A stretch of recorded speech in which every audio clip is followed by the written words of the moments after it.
Princess of Wales have rolled up their sleeves to give back to UK communities following King Charles's coronation. Joined by their children, it marked an important milestone for Prince Louis in particular. Under the glow of post-coronation celebrations, something felt off. As the Prince and Princess of Wales stepped forward to give back to UK communities, cameras captured smiles, but they also caught something else. A hesitation. A heaviness that didn't belong to a routine royal appearance. When Catherine finally spoke, her voice steady but unmistakably weighted. The atmosphere shifted. This wasn't ceremony. This wasn't tradition. This was personal. And in that moment, Britain sensed that something serious had been unfolding behind palace walls for far longer than anyone realized. For months before that day, subtle changes had been quietly stacking up. Prince Louis, usually known for boundless energy and spontaneous joy, seemed different. Nothing dramatic. Nothing obvious enough to alarm the public. Just small moments that parents recognize instantly. He tired sooner. Playtime ended earlier. Laughter softened more quickly than before. At first, these shifts were easy to explain away. Growth spurts. Busy schedules. A child simply slowing down. But Catherine noticed patterns others didn't. She watched how he leaned into cushions after playing outside. Stillness sometimes replaced motion. And once you notice a pattern, it's impossible to unsee it. One evening, during a quiet family meal, Louis rested his head against William's arm and didn't lift it for a while. William smiled, brushing his hair, offering calm reassurance like any parent would. But Catherine caught the pause in his expression. It lasted only a second, yet it carried weight. Later that night, when William suggested it was just fatigue, Catherine nodded. Still, something tightened in her chest. Mother's intuition doesn't shout. It whispers, and it rarely lets go. By early autumn, discretion began shaping every decision. According to reports, a medical appointment was arranged quietly in London. No announcements. No visible shifts in security. No press briefings.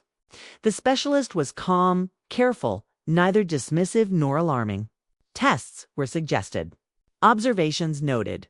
Patterns to watch. Catherine left with information that felt incomplete. And with a growing sense that life inside Kensington Palace had subtly changed direction. Inside the palace, others felt it too. Staff noticed a tightening around the children's wing. Appearances involving all three Wales children were adjusted, then reduced. No explanations followed. Catherine continued her public work with grace, but those closest to her noticed how often her attention drifted. A cough in the corridor made her pause mid-sentence. A phone notification could pull her from meetings without warning. Even Charlotte seemed to sense it, staying closer to her younger brother, instinctively reaching for his hand during walks through the gardens. The moment that finally stripped away Catherine's remaining calm came on an ordinary school morning. Louis stopped at the foot of the stairs, not playful, not stubborn, just uncertain. His hand trembled slightly as he steadied himself. Catherine knelt, smoothed his jumper, kissed his forehead, and watched him go. Once the door closed, she retreated to her study and sat in the pale morning light, hands clasped tightly together. When her secretary entered, Catherine didn't hesitate. She asked that the next round of tests be brought forward. From that point on, the palace grew quieter. Meetings shifted behind closed doors. Engagements were reshuffled with unusual frequency. Long-serving aides lowered their voices, careful not to speculate, yet unable to ignore the growing concern. During a small family gathering at Windsor, Louis paused on cold stone steps, rubbing his arm. Princess Anne noticed instantly. Across the terrace, Catherine met her gaze. No words were exchanged, but understanding passed between them. Later, away from the children, and placed a hand on Catherine's shoulder, offering reassurance grounded in experience. Catherine's reply carried a tremor she couldn't hide. She wanted clarity. Nothing else mattered. By early November, confidentiality became absolute. Documents were encrypted. Schedules adjusted quietly. Charles was informed carefully, piece by piece. Camilla was briefed privately. Only a small circle knew how many consultations were now taking place. Titles, tradition, and centuries of protocol offered no comfort against what was slowly becoming clear. Whatever this was, it wasn't temporary. As winter approached, the weight Catherine carried grew heavier. She maintained composure. She guarded her son fiercely, yet the sense of protection she had always relied on began to thin. When the findings finally arrived, they didn't come with drama or urgency, just certainty. Reports indicate the condition would require long-term care. Not an immediate crisis, but a reality that would shape routines, decisions, and childhood itself. Relief mixed with grief. Fear softened by resolve. William learned the details that same evening. He read every line carefully, understanding not just the medical meaning, but the consequences. Public curiosity. Endless speculation. The loss of privacy that follows any royal struggle. His response was measured, steady. This would be faced as parents first, royals second. Still, the weight pressed heavily. Some responsibilities can't be shared with a nation. Inside the palace. Information moved only with permission. A quiet chain of trust formed. Not secrecy for image's sake, but protection. Space to understand. Space to plan. Princess Anne arrived discreetly the next morning, reminding Catherine that children often rise stronger than adults expect. Charles received the update with visible heaviness, aware that no crown shields a family from worry. Camilla reached out not with strategy, but with simple support. Outside the palace, winter had a way of stirring attention. Analysts began tracing absences. Commentators noted patterns. Online speculation grew louder. None of it confirmed. All of it unverified. But silence, once protective, began to feel risky. And then, according to reports, something small but unsettling occurred. An administrative detail within a medical system surfaced where it shouldn't have. No diagnosis. No names. Just enough to invite dangerous curiosity. A question reached the palace, politely phrased, thinly veiled. Was everything well with the youngest Wales child? That was the moment silence stopped being protection. Advisors weighed options. Speak early. Speak partially. Say nothing. Catherine listened, then spoke quietly but firmly. Childhood mattered more than headlines. Protection mattered more than narratives. But she also understood something else. Rumors can be crueler than truth. If her son's story was going to be told, it would be told carefully. And by her. On a pale winter morning, Catherine sat near the frost-lined windows of Windsor. Drafts spread before her. Most were set aside. In their place lay a short, handwritten statement. No specifics. No timelines. Just honesty, restraint, and a request for privacy. William stood beside her. Princess Anne offered steady reassurance. Charles expressed pride mixed with sorrow. And then the message went out. The world paused. Newsrooms scrambled. Social media erupted. But what struck people most wasn't what was said. It was what wasn't. No dramatics. No oversharing. Just a mother drawing a boundary around her child. Inside Windsor, nothing felt dramatic. Catherine knelt to hold Louis, whispering reassurance meant only for him. Titles faded. Cameras didn't matter. What remained was family, resolve, and love. What this moment means for the royal family isn't about succession or image. It's about humanity, about the fragile line between public life and private pain, and about a reminder the monarchy rarely offers so clearly. Behind the ceremony and tradition are parents facing uncertainty. The same way millions of others do, quietly, carefully, one step at a time.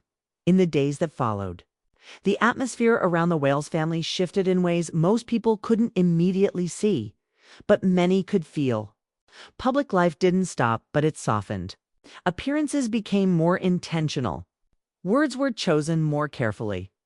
Catherine's expressions, always composed, carried a new depth, as if every moment now held double meaning. To the outside world, it looked like restraint. Inside the family, it was adaptation. Prince Louis himself remained largely untouched by the storm surrounding him. He laughed. He asked questions. He complained about bedtime and bright lights and places that smelled like disinfectant. Children don't process futures the way adults do. They live in the present, and in that present, he was still very much himself. That reality became Catherine's anchor. The diagnosis, whatever shape it took on paper, had not changed who her son was. It had only changed how the world needed to move around him. At home, routines were quietly reshaped. Mornings slowed. Afternoons allowed for rest without explanation. Certain activities were shortened or skipped entirely, not framed as loss, but as choice. William adjusted to clearing space where he could, prioritizing family over optics whenever possible. The balance between duty and fatherhood, always delicate, became sharper, more defined. This was not something aides could solve. Within royal circles, the tone shifted as well. Conversations became less about schedules and more about sustainability. How to protect a child growing up in a spotlight that never truly turns off. How to maintain normalcy when every absence invites analysis. How to guard dignity in a system built on visibility. There were no perfect answers, only careful decisions made day by day. Outside the palace, public reaction unfolded in waves. Initial shock gave way to empathy. Messages of support flooded in, many from parents who recognized the quiet fear beneath Catherine's words. Winter pressed on, cold and unrelenting. But inside Windsor, something steadier took hold. Acceptance, not resignation, but resolve. The understanding that this path would require patience, flexibility, and fierce protection. That childhood would look different, but not lesser. That strength doesn't always arrive with answers. Sometimes it arrives with commitment. For Catherine, the role she had spent years preparing for subtly changed shape. She was still the Princess of Wales, still a future queen.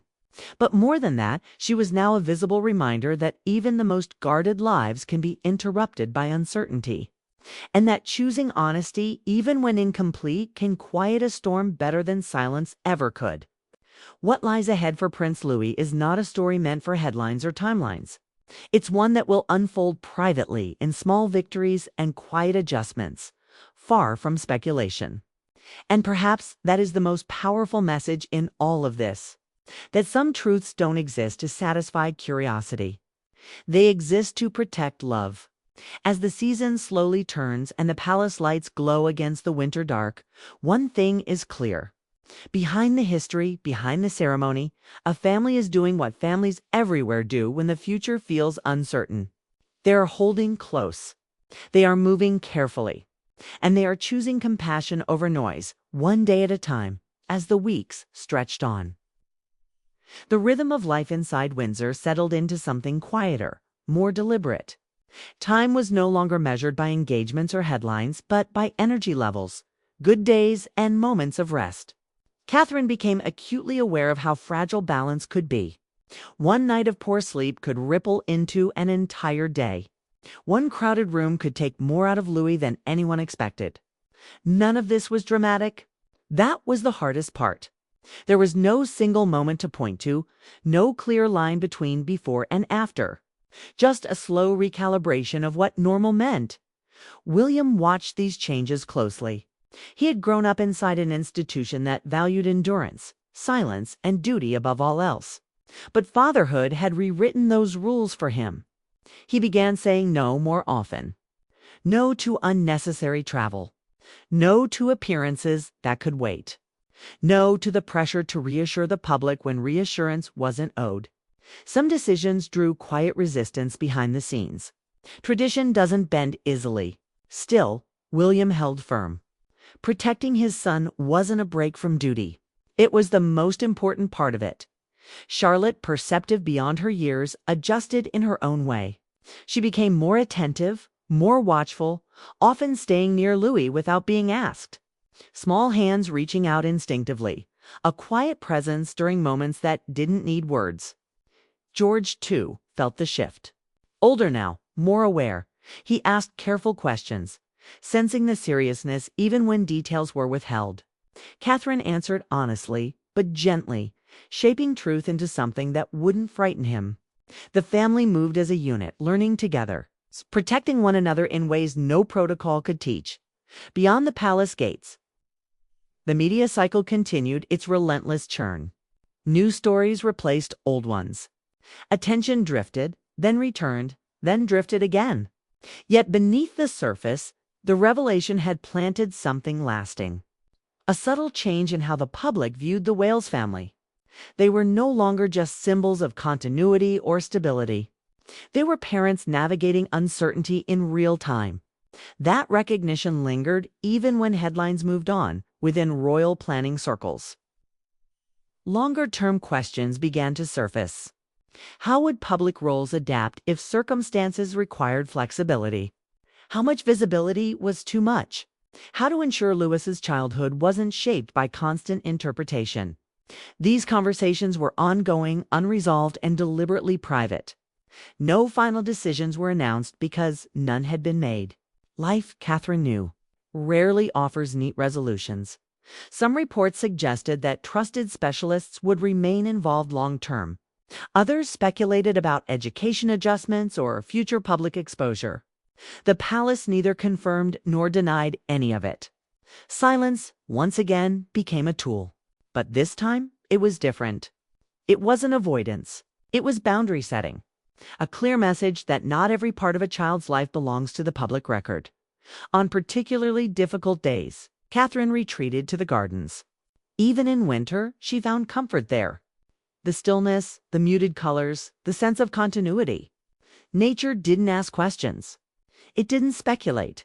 It simply existed season after season, adapting without explanation.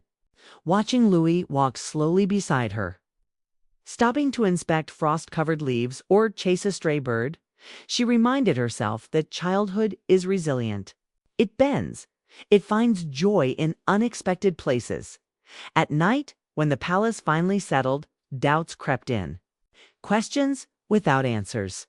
What would school look like next year? How would public expectations shift as Louis grew older? Would people allow him space to define himself beyond whispered concerns? These thoughts arrived uninvited, heavy, and persistent. But morning always came, and with it, clarity. You can't control the future. You can only prepare the present. Catherine's public appearances, when they came, carried a subtle but noticeable change.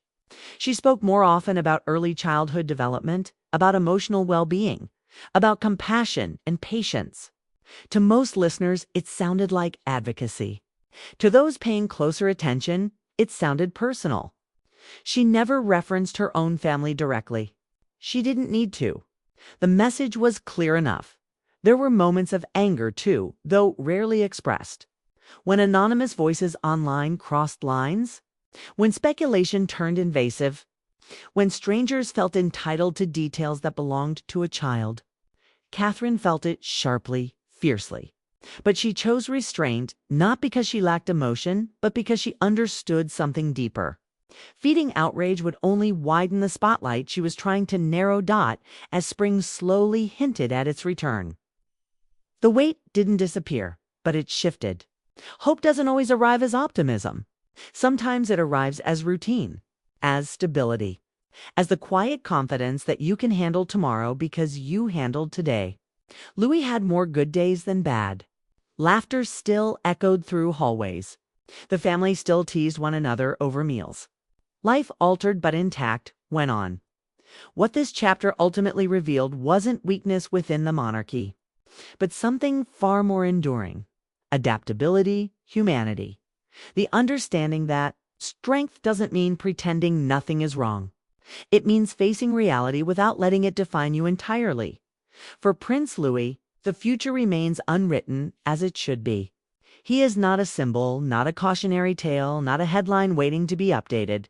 He is a child, growing at his own pace, supported by a family determined to protect his right to simply be that dot. And for Catherine, this experience reshaped her in ways the public may never fully see. Not hardened, but clarified. Her priorities sharpened. Her voice steadied. When she eventually steps into even greater responsibility, she will do so with an understanding that leadership begins at home. And that compassion, once learned the hard way, never fades. Behind the palace walls, life continues quietly. No announcements, no timelines, just days unfolding one after another, marked by care, patience, and love. And perhaps that is the truest ending to this story. Not closure, but continuity. A family moving forward, not defined by uncertainty, but strengthened by the way they chose to face it. As attention gradually shifted elsewhere, one quiet truth remained inside Windsor. The family had crossed an invisible line. There was life before knowing and life after. And while the world tends to focus on announcements and reactions, the real transformation happened in moments no camera could reach. Ordinary days began to feel more precious. Catherine found herself lingering longer during bedtime stories, rereading favorite pages, not because Louis asked, but because she wanted to stretch the moment. William started walking the children to school more often when schedules allowed, choosing fresh air and conversation over briefings and motorcades. These weren't grand gestures.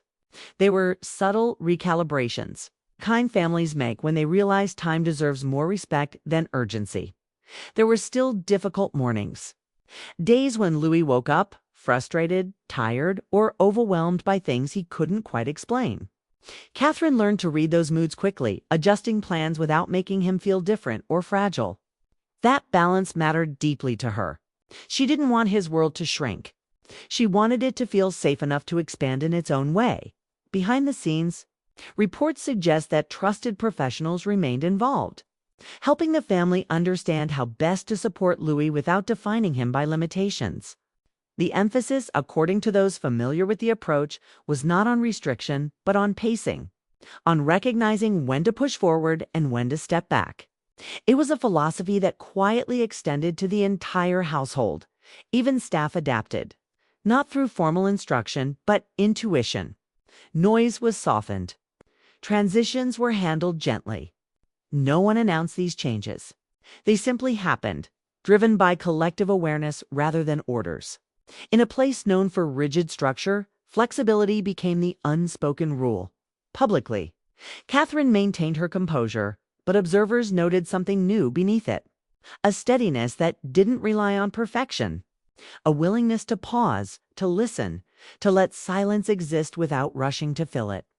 In speeches and conversations, she spoke more openly about patience and understanding, often emphasizing that every child's path is different.